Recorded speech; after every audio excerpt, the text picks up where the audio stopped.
Kamusta ka at welcome sa Grow in Christ. Minsan hirap tayong magbasa ng Bible, busy, pagod, o nawawalan ng gana. Pero ang salita ng Diyos ay mahalaga sa paglago natin. Ngayon, tutulungan ka naming maintindihan bakit at paano ito malalampasan. Isa sa biggest reason ay sobrang busy at distracted tayo. Social media, trabaho, at iba pang gawain ang kumakain ng oras. Pero kung hindi natin bibigyan ng oras ang Diyos, mahihirapan tayong lumago spiritually. Minsan hindi natin naintindihan ang binabasa kaya nawawalan tayo ng gana. Pero tandaan, ang Diyos nagbibigay ng wisdom sa humihingi. Hindi kailangan maging expert para magsimula. May spiritual battle din.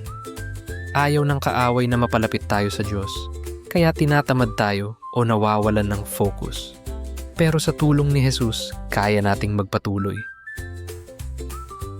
Hindi lang feelings ang kailangan, discipline din. Kahit hindi mo feel, magbasa ka pa rin. Dito nagkakaroon ng tunay na growth at consistency sa faith. Simple steps. Mag-set ng schedule, start small, pray before reading, at mag-focus kay Jesus.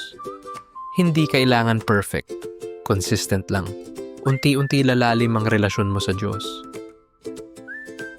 Minsan kaya mahirap intindihin ang Bible ay dahil sa translation. Subukan mong gumamit ng ibang versions para mas luminaw ang meaning.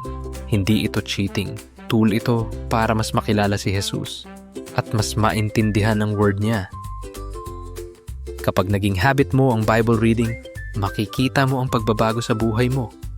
Ang salita ng Diyos ay nagbibigay ng direction, wisdom, at strength araw-araw. Salamat sa panunood. Tandaan, hindi ka nag-iisa sa struggle na ito. Tuloy lang sa pagbabasa at paglapit kay Jesus. Sama-sama tayong lumago sa Grow in Christ.